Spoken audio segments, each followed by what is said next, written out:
People with CJB 연구역입니다. 최근 마약 중독이 우리 사회의 심각한 문제로 떠오르고 있는데요.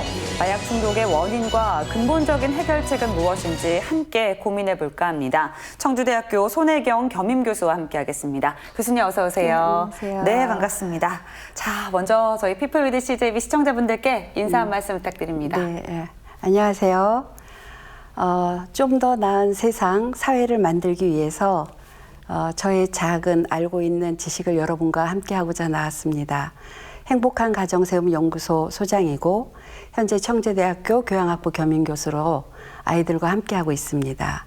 감정 코칭이나 회복 탄력성이나 가족 관계 치료에 있어서 사회를 건강하게 만드는 것이 저의 목표이기도 합니다. 감사합니다. 네.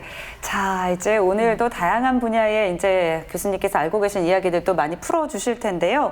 먼저 저희가 이제 중독에 대해서 좀 알아볼까 합니다. 오늘 이제 주로 저희가 이야기를 나눌 주제가 마약 중독인데요. 네. 먼저 이제 중독이 무엇인지, 이제 중독은 어떻게 좀 정의를 내릴 수 있을지 좀 말씀해 주실까요?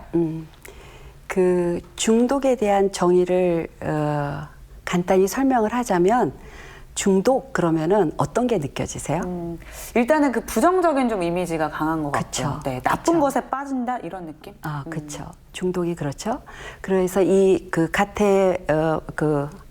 그러니까 가태 중독 치료 전문가이신 가버마태 박사님. 네. 네.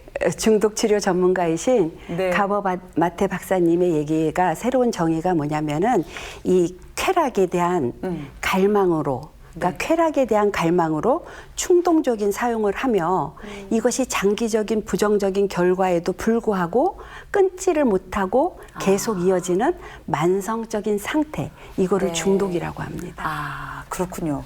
자, 이제 그 쾌락이라는 단어가 또 굉장히 중요하게 와닿는데, 그럼 우리가 이제 중독되는 원인들이 뭐 다양하게 있을 것 같습니다. 네. 중독의 원인 어떤 것들이 있는지도 말씀해 주시죠. 중독의 원인 같은 경우에는 뭐 화학적인 거나 또 뭐 뇌신경학적인 거나 아니면 사회적인, 경제적인, 정치적인, 심리적인 너무 원인이 다양하기 때문에 어떻게 보면은 그 만화경이라 그러나요? 이렇게 요술경 같은 네네. 그때그때의 상황에 따라 다르기 때문에 그것을 뭐 한 가지로 딱 그 지명을 할 수가 없습니다. 네. 그 원인을 하나로 이제 정의 내리기는 힘들다 이렇게 또 네네. 말씀을 해 주셨습니다. 그렇죠. 네. 그럼 우리가 알고 있는 오해와 사실에 대해서 좀 알아보고 싶은데요. 네. 이제 보통 중독은 뭐 도덕적 타락의 결과다 이렇게 좀 생각을 하잖아요. 네네. 이게 또 오해라고요. 네. 중독이 타락적 결과다 하는 거는 왜 오해냐면 네. 마약을 접하게 될 때에 일단은 호기심이 작동을 하겠죠. 궁금하니까. 예, 예, 예. 예. 그 호기심이 작동을 하고 그다음에 또 경우에는 아이들 같은 경우에는 네. 또래 압력이 있어요. 내가 하는데 너도 같이 해봐. 이거 좋아. 친구니까. 예. 그런 경우도 있고 그다음에 속임수가 있겠죠. 내가 알지 못하는 상황에서 내가 중독이 돼버리는 거죠. 이게 모르고 처음 접하시는 분들도 있더라고요. 그렇죠. 예. 나는 마셨는데 그냥 영양제라고 마셨는데 얼마 전에 강남에서 음료수야 주의 집중력이 아주 좋아 그러면서 맞아요. 학생들한테 나눠줬잖아요. 네네. 이미 그 음료수 안에는 마약 성분이 들어가 있었던 거죠. 그러니까 속임수에 의해서 마약을 접하기도 되는 거죠. 그렇군요. 그런 이유가 있기 때문에 이게 중독은 도덕적 타락이다. 이게 말을 그렇게 단정 지을 수는 없다는 겁니다. 네. 그리고 이제 왜 그 중독 또 마약을 처음 접하게 되는 게 왠지 그 불법적인 그런 마약 거래로부터 시작이 될 것 같은데, 네. 근데 이것도 또 우리가 하고 있는 오해라고 하네요. 네. 그 마약은 불법적인 거래로 뭐 유통이 된다 이렇게 생각을 하실 수가 네네. 있는데 마약은 사실 미국의 경우에는 의사의 약 처방에서 시작이 된다고 합니다. 그래서 우리가 잘 알고 있는 네. 엘비스 프레슬리나 네. 또 마릴린 몬로나 최근에 누구죠? 그 마이클 잭슨 네. 그 주치의가 이제 판정이 났잖아요. 졸피뎀에 대한 과다한 처방 그걸로 인한 약물 중독 그리고 사망에까지 이르게 된 거죠. 그런 걸로 봤을 때는 이 어떤 불법 마약 그런 거래로 인해서 마약이 시작된다 보다는 의사들의 그 처방과 또 수요자들이 또 원하는 게 있겠죠. 네. 예를 들어서 오늘 수면제를 뭐 1mg을 먹었다. 근데 네. 이제 그게 안 내 듣는다. 안에서 내성이 생기면 안 듣게 되거든요. 그죠. 네. 그러면 그게 또 점점 올라가게 되고 그렇다면 그게 이제 과용으로 가게 되고 그래서 그런 경우가 있습니다. 네.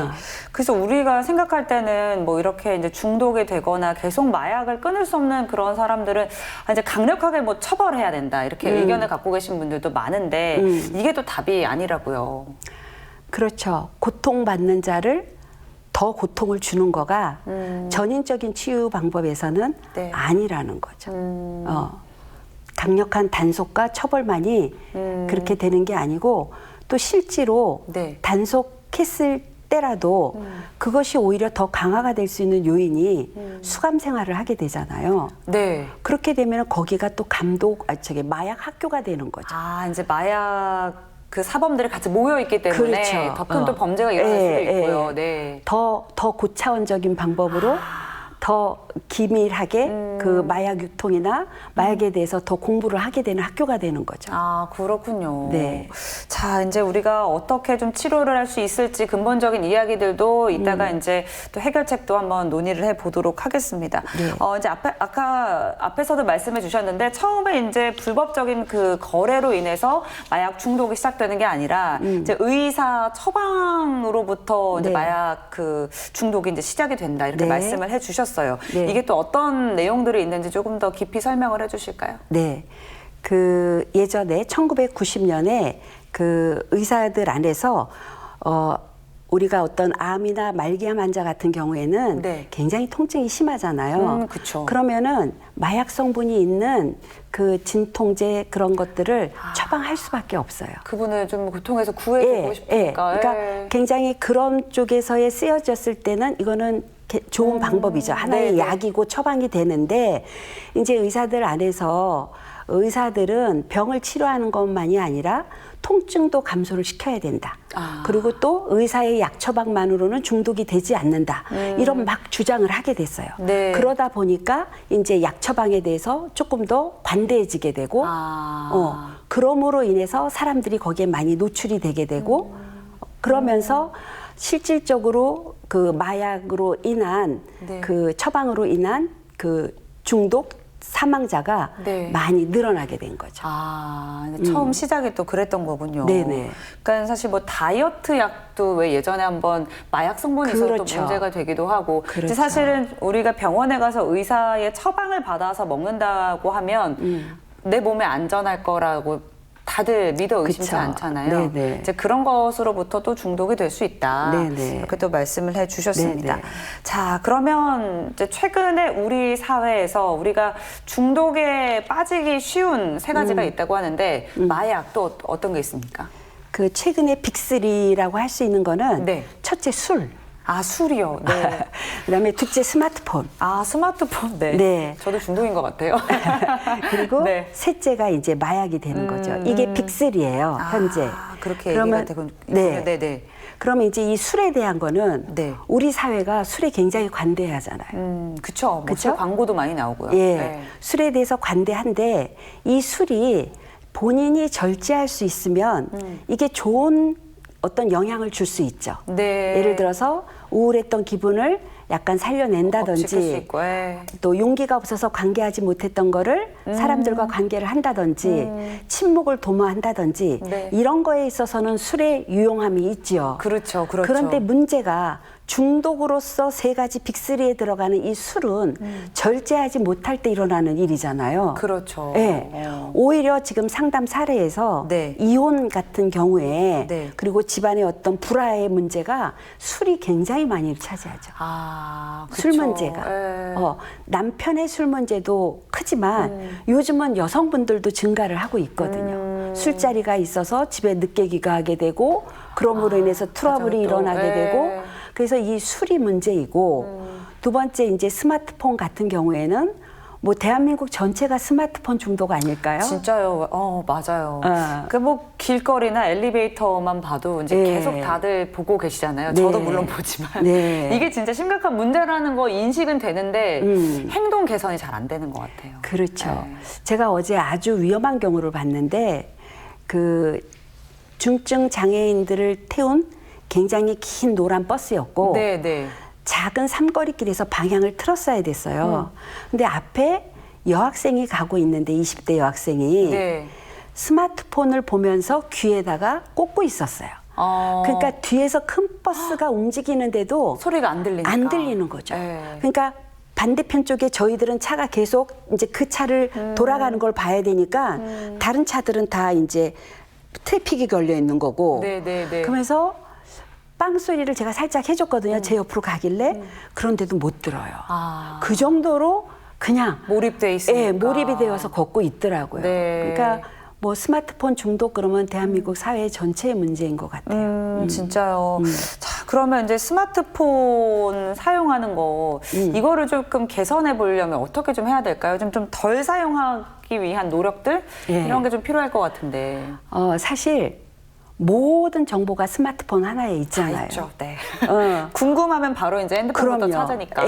예. 그래서 뭐 날씨부터 시작해서 맞아요. 알람부터 시작해서 모든 뉴스 맞아요. 그리고 내가 오늘 적절히 계획, 뭐, 네. 예. 모든 걸 다 우리가 지금 스마트폰에서 메모까지 하고 있잖아요. 네, 네.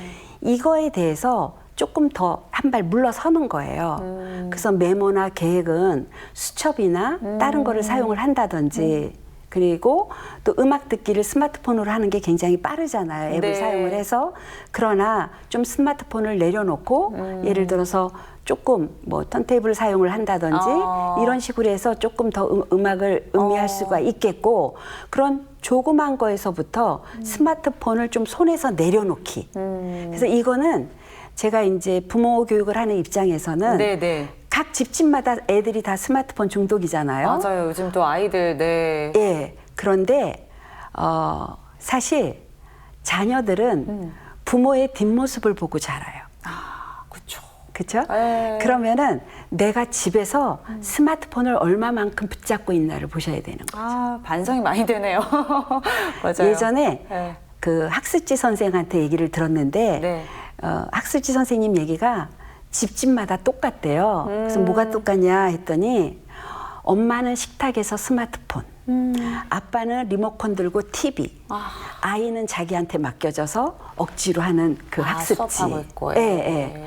참. 예, 그런 식으로 집집마다 다 똑같은 현상이 있다 그러는데 하나의 어떤 솔루션이라고 하면 네네.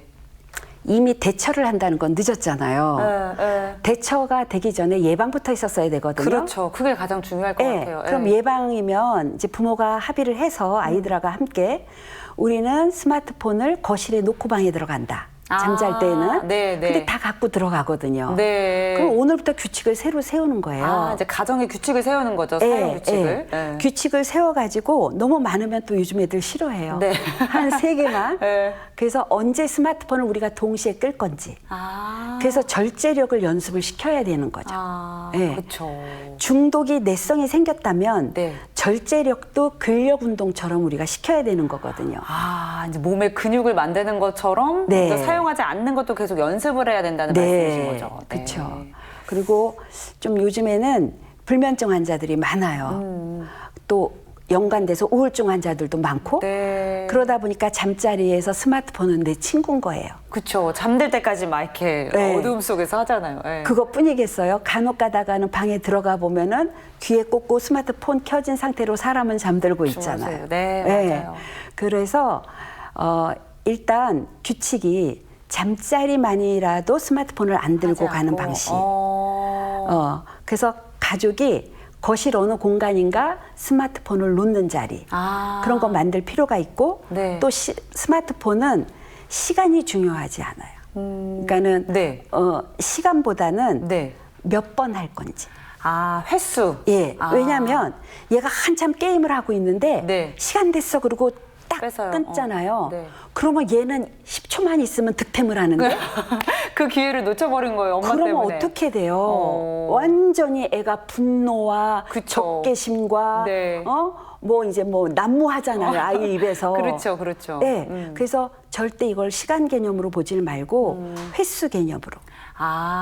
그래서 너가 하루에 몇 번 핸드폰을 사용할 수 있는지를 정해라는 말씀이시죠. 그렇죠. 그래서 본인이 조절할 수 있는 능력, 이게 굉장히 중요해요. 맞아요.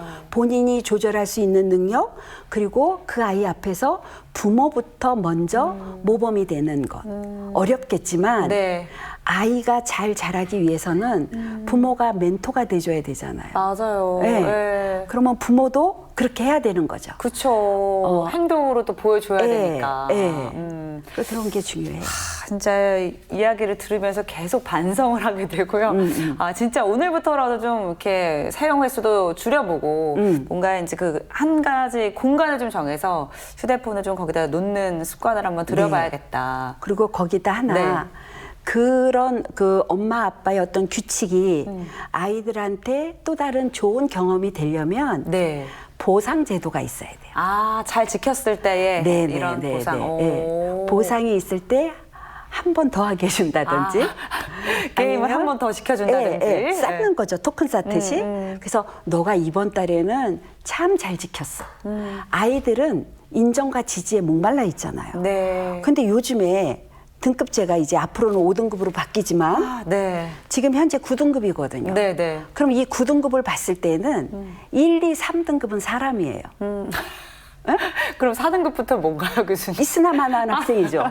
네네네. 7, 8, 9등급은 그냥 자 이렇게 되는 거죠. 학교에서 또. 예. 그렇죠. 그런 상황에서 아이들이 인정과 지지를 받을 기회조차 박탈이 없죠. 되는 거군요. 없죠. 네. 저는 좀 어제도 그 우리 아이 학생들한테 얘기를 했지만 이 등급제 정말 반대를 하거든요. 네, 네. 왜냐하면 저희 때에는 라떼는 성적이 수미양가였어요. 그쵸. 네. 그러셨어요? 저 초등학교 때까지. 아, 그래요? 네. 근데 수미양가였는데 나중에 알게 된 거예요. 그 수미양가가 얼마나 좋은 성적의 등급인지. 등급으로 보자면 네네. 뭐 빼어날 수, 그러니까요.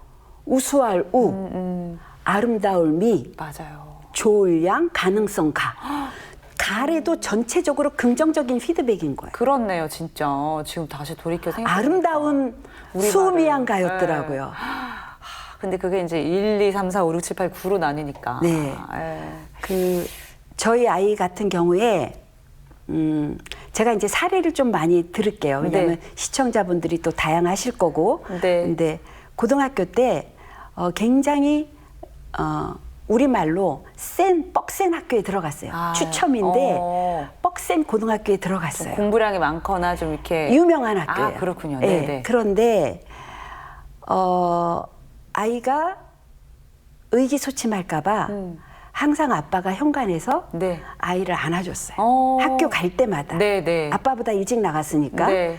그럴 때마다 잘 놀다 와. 학교 잘 다니는 것만으로도 잘하는 거야. 집에서는 절대적 지지를 해줬어요. 그리고 이제 아이는 가지만 아이 안에 마음에 불편함이 없을까요? 있겠죠. 그 아이라도 학교 가서 공부 잘하고 싶은 마음 없을까요? 맞아요. 그러나 1, 2등급 올라가기가 쉬워요? 7% 안에 들어야 되는데. 그런데 나머지를 너는 고등학교만 졸업 잘하면 네가 원하는 대학에 갔을 때는 그것도 막 인서울이 아니죠. 네가 원하는 대학에 가면 너는 네 꿈을 펼칠 수 있어. 이렇게 우리는 늘 지지를 해줬거든요. 근데 정말 아이가 대학을 자기가 원하는 대학을 가고 날개를 달더라고요. 왜냐하면 세워준 자존감이 그렇죠. 그 아이의 날개가 됐다고 보시면 돼요. 사실 그 아이의 자존감을 세워줄 수 있는 건 사실 부모님밖에 없잖아요. 그렇죠. 학원 선생님이 해주실 것도 아니고, 그렇죠. 네. 학교 선생님들도 뭐 학생들이 워낙 많기 때문에 부모님의 절대적인 지지가 필요합니다. 이제 부모 교육까지 함께 하고 계시기 때문에 이 관련해서는 이야기할 게 너무나 많으실 것 같다는 생각이 듭니다. 이제 중간중간 계속 이렇게 또 얘기를 해주시고, 자, 그리고 이제 마약 중독 이야기로 좀 다시 넘어가 보자면요. 네. 요즘에는 뭐 과거에 비해서는 사실 SNS를 통해서 마약을 구입할 수 있는 그런 접근성도 많이 높아졌고 네. 또 이 중독되는 연령층도 계속해서 낮아지고 있는 게 또 현실이라고 합니다. 네. 네. 우리가 좀 기본적으로 알아야 할 마약 중독에 대한 거 어떤 것들을 좀 알고 있어야 될까요? 이 마약에 대해서 단기적인 영향, 장기적인 영향, 마약의 위험성을 먼저 알아야 되겠죠. 네. 그리고 마약은 중독이라는 건 한 번 손 댄 거가 문제가 되는 거예요. 그러니까 한 번쯤이야 괜찮겠지? 네. 그리고 또 마약에 대해서 희석을 시키는 말들이 많아요. 아. 물뽕이야, 괜찮아, 이름 가벼워. 바꿔서. 예, 예. 그러나 그렇지 않은 거죠. 왜냐하면 사실 우리가 이제 건강 검진을 할 때에 위대장 내시경을 하게 되면 프로포폴 맞죠? 수면제를 예, 맞잖아요. 예. 그럴 때 잠을 못 잤던 사람이 벌써? 그런데 내가 2시간, 1시간 흘렀다고? 약간 숙면한 느낌이 드니까. 예, 숙면한 느낌이 들잖아요. 네네. 그것부터가 프로포폴 자체가 마약 성분이잖아요. 그리고 어떻게 보면 연예인들이나 또 그런 거를 통해서 수면을 청하는 사람들이 있잖아요. 네. 그래서 이런 부분에서 사실 수면을 유도하는 거를 스스로 할 수 있어야 돼요. 그런 프로포폴이나 이런 문제, 네. 또 어떤 약을 먹어서가 아니라 3월 달인가요? 지인한테 연락이 왔는데 네. 아들이 갑자기 죽었어요. 아이고. 36살인데. 네. 그런데 지금 사인을 밝히고 있대요. 그래서 나중에 장례식장에 가서 보니 네. 결혼한 지 3년이 됐는데 별거에 들어갔고 아내는 딸을 1살짜리, 그 네. 2살짜리 딸을 데리고 간 거예요. 그걸 모르고 계셨던 거예요, 부모님은? 알고 있었지만 네네네. 이제 떨어져 산다는 건 알고 있었는데 이 아이가 이제 혼자 살고 있으니까 그냥 이제 잘 있겠거니 예. 하셨구나. 네. 그런데 나중에 이제 그 오피스텔에 있는 CCTV를 다 보니까 얘가 그 졸피뎀을 과다 복용을 했고 아이고. 거기에서 심장에 그 이상이 생긴 거죠. 네. 그래서 어쩔 줄 몰라서 왔다 갔다 하는 장면이 CCTV에 있더라고요. 그런 것처럼 굉장히 마약이라는 거가 보편화돼 있어요. 네. 그러면 수면을 못한다 했을 때는 우리 스스로가 수면을 유도를 해야 돼요. 그거의 가장 2가지 방법이 네. 미리 잠자리를 어둡게 하고 네. 그리고 미리 어떤 그 방 안에 습도나 온도까지도 55%로 조율을 해놓고 습도기만 있으면 되니까. 네. 그래서 잠잘 수 있는 쾌적의 환경을 일단 만들어 만들고 놓고. 내가 스마트폰을 들고 들어가지를 말고 그리고 들어가서 가장 우리가 빠르게 이완할 수 있는 방법이 누워서 네. 요새 왜 멍때리기 대회 많이 있잖아요. 네네네. 멍때리기 대회가 뭐냐면은 결국은 아무것도 생각을 안 하는 거예요. 그냥, 예. 정말 멍 때려야 되는 거예요. 불멍, 물멍. 맞아요. 불을 보면서 하고 물을 보면서 맞아요. 하는 그 불멍, 물멍이 생각하면서 하라는 게 아니라 멍해야 된다는 거죠. 멍 때리기가. 네. 그럴 때 생각이 그만큼 잠자리에서는 꼬리에 꼬리를 물을 수가 있고 그렇기 때문에 안 생각해야 되는 거죠. 네네. 그럼 어떻게 안 생각해야 하냐 했을 때는 누워서 그냥 들숨날숨 생각 없이 그냥 숨소리만 듣는다 느끼면서 그것도 생각하지 말고 그냥 호흡에만 집중을 하라 이런 말씀이시구나. 들숨날숨을 하면 연구 결과에 2분의 들숨날숨으로 깊은 들숨날숨으로 2시간의 안정 호르몬이 나온다고 합니다. 그래요? 네. 그러면 내가 그날 스트레스가 꽉 차 있던 내 몸이 밤에 잠자리에서 다 어둡게 하고 쾌적한 상태에서 들어가서 잠자리에서 들숨날숨 하는 것만으로도 네. 안정 호르몬이 나오니까 어떻게 되겠어요? 숙면을도 그렇죠. 취할 수 숙면으로 있겠군요. 들어가겠죠. 이것도 루틴이 필요해요. 그렇군요. 그러니까 루틴적으로. 뭐 정신적으로 힘들거나 뭐 우울증이 있거나 뭐 잠이 안 와서 힘들 때 약에 의존하는 게 아니라 뭐 그쵸. 병원을 찾아가는 것도 뭐 필요하겠습니다만 그 전에 내 의지로 내가 내 몸을 컨트롤할 수 있게끔 계속 또 연습을 하고 반복해야 된다 이런 말씀을 또 해주셨습니다. 돈 안 되는 방법이죠. 그럼요. 근데 이게 이제 마약은 한번 이제 손을 대면 그 다음에 또 다시 중독이 재발되는 경우가 굉장히 많다고 하잖아요. 네네. 그 이유도 있을 것 같은데 어디에 원인이 있다고 보십니까?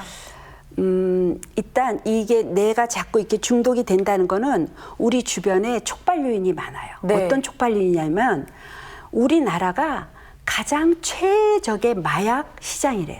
아, 그래요. 왜냐하면 그 필로폰 1g에 네. 우리나라에서 팔면 네. 예를 들면 우리나라에서 만약에 1mg을 팔았다. 네. 그러면 그것이 미국에서는 네. 10분의 1이면 사는 거예요. 우리나라의 10분의 1.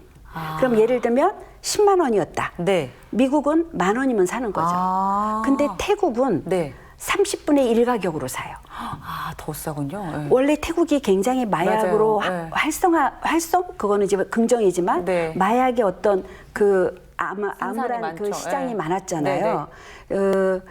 30분의 1이라면 3,333원에 사는 거죠. 아. 그래서 얼마 전 뉴스에 그 미국의 태국인이 야구 방망이에 네. 필로폰을 넣어갖고 들어가다가 펜티날로 알고 있어요. 마약 네, 종류가. 네. 그걸 갖고 들어가다가 걸렸고 우리나라에서 자전거 안장에 네. 뜯어봤더니 안장에 숨겨놓고. 마약이 있고 하는 거가 우리나라가 굉장히 고가에 팔리고 있기 때문에 태국에서 장사하느니 한국에 와서 장사하는 거가 그래서 굉장한 밀수가, 이득이 있는 거죠. 아, 밀수가 그래서 많아진다는 얘기군요. 예. 마약 유통상을 잡았을 때는 30% 넘은 굉장히 많은 그 퍼센테이지가 태국에서 오는 걸로 알고 있어요. 그렇군요. 자, 그러면 이제 이렇게 뭐 또 우리가 거래할 수 있는 그런 루트들도 요즘에 또 많아지고 상당히 있고요. 많죠. 예. 일단 우리나라는 세계 최고의 IT 국가잖아요. 맞아요, IT 강국. 그렇다 예. 보면은 우리가 SNS나 인터넷이나 이런 거에서 쉽게 그렇게 되고 또 다크 웹이라는 거가 생겨서 그러니까 어두운 웹이라는 게 네. 생겨서 거기에서 마약의 어떤 유통이 또 이루어지는 게 있고 그런 경우가 많죠.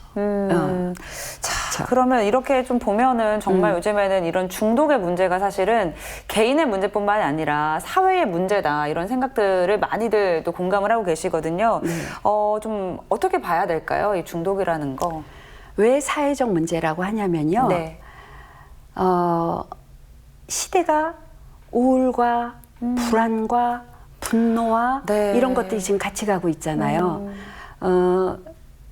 예를 들어서 지금 그 우리나라의 20, 30대의 마약 인구가 굉장히 급증을 하고 있어요. 그래서 굉장히 급증을 하고 있는데 네. 잠깐 그 오늘 자료에서 좀 보자면은 네. 보아도 되죠? 네. 제가 갖고 온 거가 바로 이 그림에서 보면은 마약류 사범의 연령대별의 어떤 그 분포도예요. 네. 그랬을 때 예전에는 그러지 않았는데 지금 2017년, 18년을 오면서 그래프가 이렇게 올라가죠. 빨간 이게 그래프가. 갑자기 급속도로 올라가네요. 빨간색 그래프가. 예. 17, 18년 들어오면서부터 마약 그 연령대 그 추이가 갑자기 올라가는데 왜 이 20대와 30대에 마약 인구 중독이 늘어나고 있을까 했을 때 많은 심리학자와 연구에 의하면은 네. 그것이 상관관계가 아직은 발표가 정확히는 안 돼 있지만 우리가 유추하는 부분들이 있어요. 그러면 20대와 30대에는 이 우울과 불안감이 더 크다는 거죠. 아, 불안정하고 예. 그러니까 자리 잡지 못하고 또 이런 친구들 많으니까. 예. 그러니까 이 우울과 불안을 갖다가 그래도 내가 해결할 수 있는 방법이 고통스러워서 하는 게 마약이거든요. 중독이거든요. 쾌락 때문에 하는 게 아니라 이거는 오해이고 고통스러워서 마약을 하는 거, 중독을 하는 거니까 고통에 벗어나기 위해서 선택한 거가 고통이 되는 거죠. 그렇죠. 오히려. 근데 그건 생각 못 하고 그렇죠. 선택을 하게 되는 예. 거죠. 예. 이 세대를 보면 왜 이게 사회적 그 문제가 되는가 하면은 현재 그 우리가 뉴스상에서 많이 접하는 영아기 아동 학대들 네. 그리고 어떤 묻지마 폭행들 그런 거를 보면 최근에 뭐 서현역 사건도 있었고 네. 신림동 사건도 진짜. 있었고 네. 많이 있었는데 이들의 나이가 거의 20대 중반, 후반 그리고 30대 초반에서 다 이루어지고 있거든요. 네, 네. 그럼 20대 중반으로 봤을 때 이 아이들이 만약에 뭐 26, 7이다 하면 지금 현재 2023년에서 이 나이를 한번 백을 해보세요. 그럼 이 아이들이 연령대가 옮겨지는 게 있어요. 뭐냐면 1997, 98년이 돼요. IMF 때 말씀하시는 거군요. 그렇죠. 예. 이때가 우리나라의 국가적인 재난 상황이었잖아요. 그렇죠. 네, 그죠? 네. 이럴 때 이때 아이들의 가정, 특히 아버지, 어머니는 뭐 명태나 황태나, 왜냐하면 회사들도 구조 조정을 해야지 살아남으니까. 그렇죠. 맞아요. 네. 예. 구조 조정을 젊은 사람들은 어떻게 이해를 할지 모르겠지만 쉬운 말로 하면은 나무가 겨울을 나기 위해서, 물 없는 겨울을 나기 위해서 잎을 떨어뜨려요.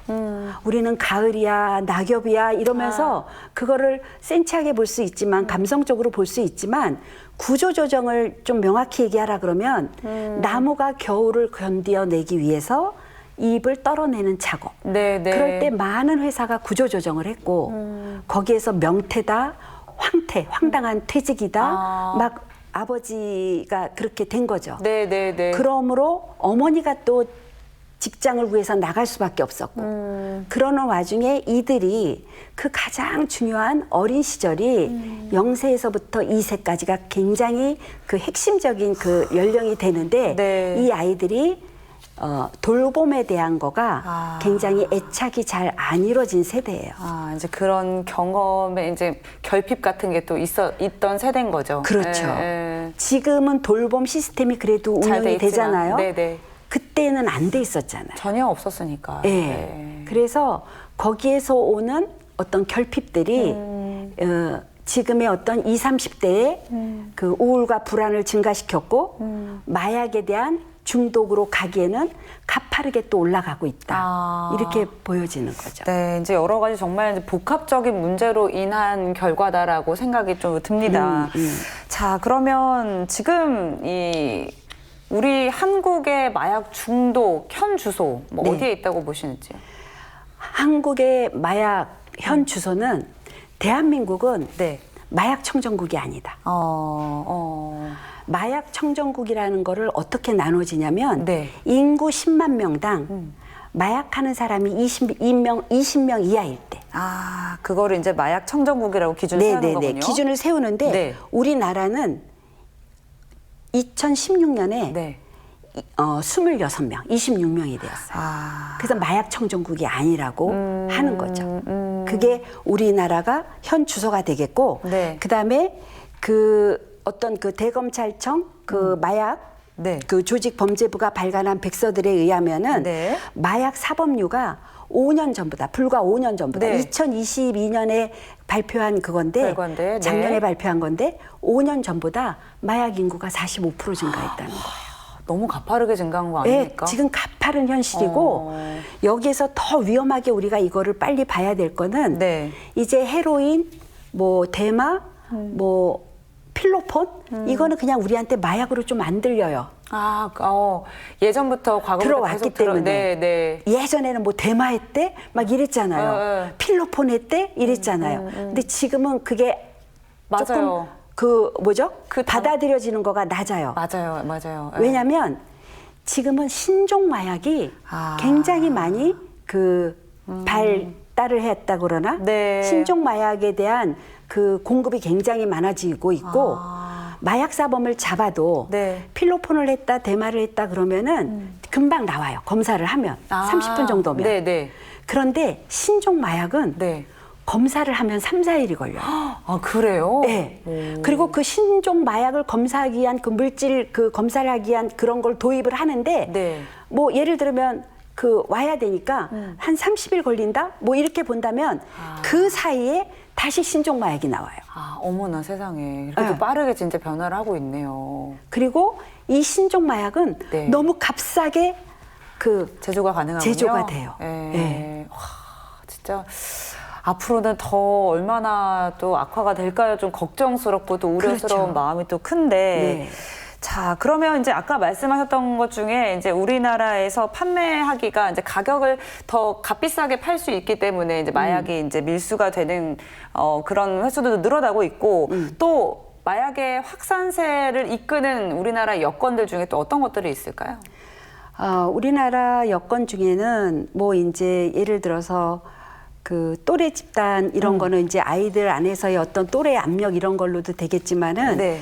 그 온라인이나 클럽 클럽도 있죠. 아, 그리고 네네네. 요즘에는 파티 장소에 가면 공중에 떠 있는 풍선 하나 끌어내리면 거기서 마약가루 터진다는 거예요. 그러니까 진짜, 네. 그런 것들이 그냥 죄책감 없이 또 어떤 그거에 대한 위험도를 안 갖고 있고 그 자리에서 즐기는 어떤 그런 문화들이 확산이 되고 있는 거 이런 것도 마약이 확산이 되는 경우가 되겠죠. 네. 그리고 마약을 했어도 네. 뭐라 그럴까요? 강심장이라 그럴까요? 그냥 경찰 보는 그게 앞에서 뭐 어때? 뭐 이렇게 예. 약간 대수롭지 않게 여기게 된다는 거죠. 요즘에 그 추세가 그렇다고 합니다. 네. 젊은 사람들 정말 안에서 너무 심각하다라는 생각밖에 안 들고요. 네. 자, 그러면 이제 우리나라는 사실 이제 최근 몇 년간 이 마약 중독 문제가 대두되고 있는데 사실 이제 미국 같은 경우는 또 과거 너무 오래전부터 이 마약과의 전쟁이 계속 이루어지고 있지 않았습니까? 네. 이 중독을 조금 더 앞서 나간 그런 국가들의 그런 시행착오에서 배울 점들도 있다고 하는데 어떤 것들이 있습니까? 그 마약 먼저 그 성공하고 뭐 이런 마약 이제 그런 건데 그 미국은 네. 마약에 대해서 강력한 단속을 했거든요. 근데 그것이 공급을 단속을 했어도 네. 수요자를 못 당하는 거죠. 아, 계속 수요가 있으니까 네. 어디선가 계속 생산을 해나는 거죠. 예. 뭐 부시 대통령부터 시작을 해가지고 52년간 마약과의 전쟁을 했어요, 미국에서. 네. 그럼 52년간 했으면은 종결이 됐어야 되는데 아니요, 못했죠. 그리고 거기에 들어간 돈이 네. 굉장히 엄청난 그 조 단위의 돈이 들어갔는데 우리나라도 그렇잖아요. 아이를 저출산에 대비하기 위해서 네. 몇십 조를 갖다가 넣었지만 네. 사실 출산이 올라가질 않았잖아요. 네. 마약도 마찬가지로 마약과의 전쟁을 했지만 그렇게 되지 않았다는 거죠. 그리고 이런 그 마약 확산세가 예를 들면은 어떤 그 유통망도 있지만은 네. 사람들 안에 있는 어떤 인식의 변화, 아까처럼 별 대수롭지 않게 여긴다는 게 있었고 일단은 삶이 불안하고 힘드니까 그쵸. 그 본인들 안에 있는 정서 기반 그런 거에 대해서 어떻게 헤어나올 길이 없으니까 이것도 하나의 마약의 확산세가 되겠죠. 거기에 자꾸 의지를 하고. 예. 네. 그리고 가격이 싸지고 있다는 거에서 그리고 판매하는 입장, 생산하는 입장, 유통하는 입장에서는 떼돈을 버는 작업이죠. 이게. 그러니까 이제 근절시키기가 너무나 어려운 그렇죠. 거죠. 예. 자, 그러면 이제 마약과의 전쟁, 뭐 실패한 또 원인들이 있을 것 같습니다. 어떤 것들이 있다고 보시는지요? 마약과의 전쟁에서 실패했던 거는 그 마약을 적으로 본 거. 마약을 적으로 본 거는 적으로 봤기 때문에 실패를 했다는 건 뭐냐면은 네. 마약하는 거를 하나의 인간 관계에서 돕고자 하는 마음으로. 그러니까 예를 들면 마약했대 단절 이렇게 보면은 적이 돼 버리는 거죠. 그렇죠. 네. 그 어제 뉴스인가요? 그 연예인 아이돌 중에 가수가 국정감사에 나와서 자기가 마약을 했고 그다음에 이 마약한 거를 정말 혼자 끊기가 어려웠다. 그러면서 이거는 사회에서 도와줘야 된다. 이런 얘기를 했어요. 국감에서. 네. 그런데 제가 잠깐 댓글을 안 보는데 어떻게 하다 댓글이 짧고 굵어서 보게 된 거예요. 네. 그랬더니 그 댓글이 너무 부정적인 거예요. 마약은 네 돈으로 먹고 치료는 세금으로 하냐? 이런 식으로 딱 댓글이 붙는 걸 보면서 낙인 찍히잖아요. 그렇죠. 부정적으로 맞아요. 반응을 하는 거잖아요. 그러니까 이거를 마약하는 사람을 적으로 보는 게 아니라 인간 관계적인 측면에서 우리가 뭔가 그를 갖다가 도울 수 있는 연결, 관계의 연결로 봐야 된다는 거죠. 어느 정도의 기회는 또 줘야 되고 손을 또 내밀어줄 필요가 있다. 이런 말씀이시죠. 아, 이제 교수님 말씀을 들으면 들을수록 이게 정말로 이 상태로 이 문제가 악화되기를 우리가 손 놓고 있으면 안 되겠다. 이런 그렇죠. 생각들이 가장 크게 와닿는 것 같습니다. 이제 중독이 되는 뭐 아까 전에 이제 어린 시절, 유년기 시절에 이런 경험들도 말씀을 해주셨는데 그런 것들이 좀 많이 원인이 되는 걸까요? 그렇죠. 그 중독의 진짜 원인을 네. 이제 물으시는 것 같은데 중독의 진짜 원인이 밝혀졌어요. 밝혀졌는데 네네. 그거를 아동기의 부정적 경험이 나중에 성장을 하면서 중독으로 간다는 거죠. 참 너무 안타깝네요. 네네. 그럼 이 아동기의 부정적 경험이 뭐냐면은 사실 0세에서 2세까지가 굉장히 중요하게 보는데 네. 이게 애착 이론과도 연관이 돼요. 예를 들어서 해리 할로우 박사가 네. 새끼 원숭이를 갖고 애착을 연구를 했어요. 네. 그래서 그 어떤 틀 안에 방 안에 그 철사로 만든 원숭이, 엄마 원숭이, 천으로 만든 엄마 원숭이를 두고 네. 철사 원숭이가 수유를 주게 했어요. 네, 네. 새끼 원숭이가 들어갔을 때에는 24시간 시간 속에서 철사 원숭이 엄마한테 가서 먹는 거는 잠깐뿐이고 거의 대부분의 시간을 천 원숭이인 엄마한테 와서 자기가 놀고 안겨 있고 하는 거예요. 그럼 뭐냐면 따뜻한 보살핌을 원한다는 거죠. 이거에 근거를 해서 존 볼비라는 학자가 애착 이론을 만들었고 이 애착 이론에서 얘기하는 건 뭐냐면 어린 시절에 어떤 경험이 그러니까 주 양육자로부터 받았던 긍정적인 경험이 네. 내 안에서 보상 체계가 되는 거죠. 그래서 그 따뜻함, 편안함, 그리고 때로는 어떤 시기에 맞는 적극적인 지지, 네. 그리고 인정 이런 것들이 이 아이 안에 셀레토닌이 증가가 되고 또 어떤 그런 기대치에 가까운 도파민이 증가가 되고 그런 것들이 이 아이의 긍정성에 작용을 하는 거죠.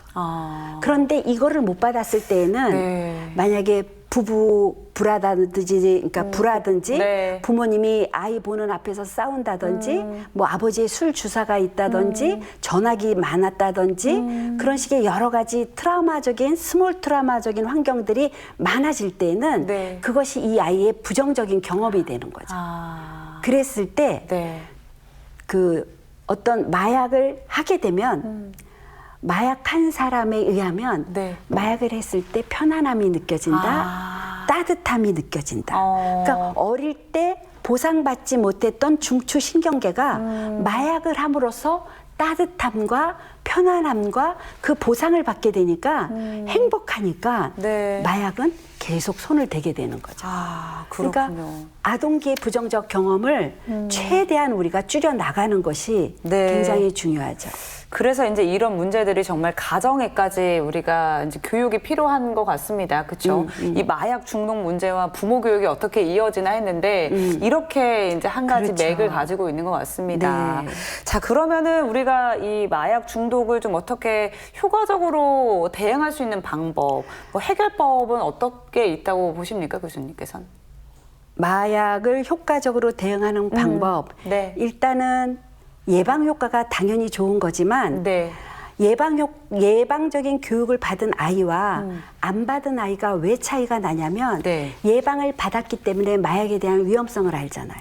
그러면 그런 경우가 왔을 때 네. 거절을 하게 된다는 거죠. 무서워서라도 거절을 하게 되고요. 그렇죠. 예. 그리고 실질적인 예방 효과는 뭐냐면은 네.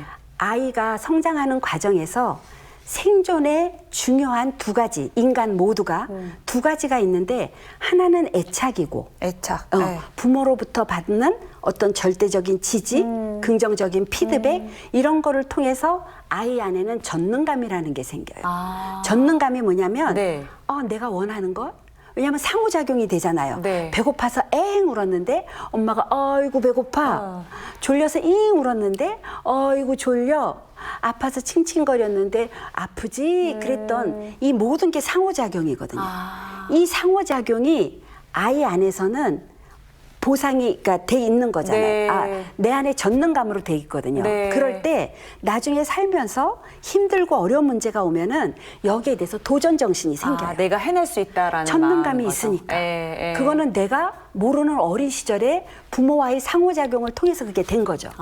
그리고 마약에 대한 그런 중독에 대한 예방 교육을 받았으면 내 안에서 두 번째 생존에 중요한 게 뭐냐면 자기조절 능력이에요. 그렇죠. 네, 네. 맞아요. 그러니까 애착과 자기조절 능력이 있으면 우리가 OX를 할 수 있다는 거죠. 이건 하면 돼, 안 돼가 스스로. 근데 그 자기조절 능력이 만 두세, 세 살부터 이루어지죠. 어떤 경우냐면 우리가 아이를 키워봤으니까 네. 아이한테 뭐를 먹일 때 내가 할래, 내가 할래. 맞아요. 짜장면이 다 그냥 그런 시기가 바닥에 있어요. 예. 그게 뭐냐면 나를 주장하는 시기잖아요. 그때 그거를 억압한다든지 들어주지 않는다든지 그 아이가 해봄으로 인해서 자기 조절과 감정과 자기 안에서 느끼는 어떤 희열이 있을 거고 네. 감각적인 거가 있잖아요. 네. 그런 거에서 아이들이 탄력적으로 성장을 해야 되는 거죠. 네. 뭐 흘려도 보고 뭐 어디 넘어져도 그렇죠. 보고 해야지 그렇죠. 이제 내가 이렇게 하면 안 되겠구나라는 것도 아기들이 배운다 이런 네. 말씀이신 거죠. 네.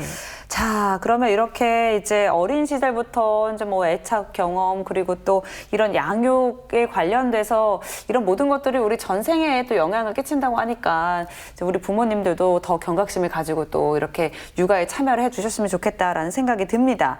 자, 그러면 이제 이 마약 중독 정책 이게 좀 참고할 수 있는 나라들이 있을 것 같은데요. 네. 어떤 나라를 좀 본보기로 삼으면 좋을까요? 지금까지 이야기 속에서 가장 그거와 맞는 나라가 코스타리카. 코스타리카. 예. 예. 코스타리카 같은 경우에는 네. 뭐 여러 가지 방법을 써봤어요. 아이들한테 어떤 그 중독에 대해서 여러 교육을 해봤지만 네. 가장 좋았던 건 뭐냐면은 중독은 단절이잖아요. 그죠? 예를 들어서 이런 실험도 있는데 쥐에게 박스를 주고 네. 쥐를 들여보내고 물과 헤로인을 줬더니 헤로인만 먹는 거예요. 그거를 먹다가 중독이 되어서 사망을 했겠죠. 네네. 그런데 다음 실험은 뭐를 했냐면 헤로인도 주고 물도 줬지만 친구들도 넣어주고 네. 쥐가 편안히 쉴 수 있는 침대도 넣어주고 쥐가 좋아하는 쳇바퀴 넣어주고 뭔가 놀이시설을 넣어준 거예요. 네네. 그래서 이게 쥐 공원 프로젝트인데 그렇게 했더니 헤로인을 안 먹더라는 거예요. 신기하네요. 네, 그건 뭐냐면 그 중독으로 갈 수 있는 여건을 갖다가 뭔가 다른 곳에 여건을 두는 거죠. 뭔가 자기를 갖다가 발산할 수 있고 뭔가를 해낼 수 있는. 그래서 공원을 많이 만들고 아이들이 운동을 할 수 있고 또 음악, 미술, 뭐 체육 이런 걸로 어떤 발산할 수 있는 거. 그랬을 때 아이들의 신청을 받았을 때 이거를 무조건 5개월은 해야 돼. 그랬다고 해요. 그랬더니 이 5개월 속에서 아이들이 그 어떤 그 중독된 상황 그런 거보다는 네. 훨씬 더 삶을 즐겁게 받아들이고 몰입을 안 하더라는 거죠. 그러니까 우리가 이 사회가 뭔가 이 중독으로부터 우울과 불안 때문에 우리의 손이 가는 거잖아요. 네. 근데 그 외에 좋은 거리를 갖다가 만들어줘서 자기의 어떤 유능감, 효능감 이런 것들을 갖다가 발견을 하고 그거를 갖다가 그 일상화 시킬 수 있는 그런 것들이 교육적으로 필요한 거죠. 네, 그러니까 예. 사회적으로도 우리가 이제 중독에 빠지지 않을 수 있는 그런 환경을 조성하는 게 굉장히 중요하다 네, 이런 네. 말씀이신 것 같습니다. 네. 그러면 이제 이 중독을 좀 대처할 수 있는 그런 대책들 성공한 나라들이 가진 공통점이 있다고 하는데 어떤 게 있나요? 그 중독 성공 사례 국가에서도 아이슬란드도 마찬가지예요. 아이슬란드도 그 아이들, 특히 아동 청소년 아이들에게 본인의 동의하에 원한다면은 네. 다른 여러 가지 운동이나 이런 활동들을 하게 했어요.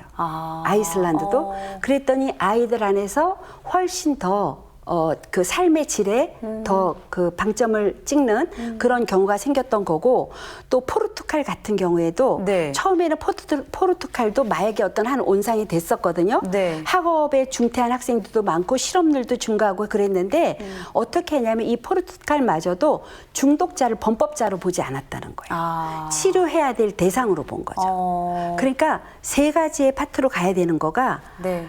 유통하고 생산하고 판매하는 거는 단호하게 대처를 해야죠. 그렇죠. 그건 진짜 적으로 봐야 되고요. 예, 이건 네. 법적인 부분이에요. 네. 그런데 또 하나의 방법은 보건 쪽으로 봐야 되는 거죠. 사회복지보건 쪽에서. 이들을 어떻게 치료할 건가. 이걸 봐야 되죠. 그다음에 대처보다 빠른 거는 예방이라고 했으니까 네. 교육적인 측면에서. 그러니까 법과 사회복지 측면과 교육적인 측면에서 대처를 해야 된다고 봅니다. 네, 정말 이제 유기적으로 좀 이렇게 지역과 또 사회와 또 국가가 나서서 이 중독 치료를 위해서 좀 힘을 모아야 되지 않을까 이런 생각이 들었습니다. 오늘 교수님 정말 많은 이야기들 해주셨는데요. 마지막으로 당부 말씀 부탁드리도록 하겠습니다. 네. 짧은 시간 많은 얘기를 하고자 했지만 지금 맺는 말로는 격언 중에 아이 하나를 키우려면 온 동네 사람들이 필요하다는 말이 있습니다. 지금 이 시대가 그렇습니다. 아이들이 단절되어 있고 또 개인주의화되어 있고 또 부모들은 그 아이들의 어떤 정서적인 거에 대해서 많은 그 부분들이 좀 방치되어 있습니다. 그래서 우리가 이 사회가 지금의 청년들, 애착손상 세대죠.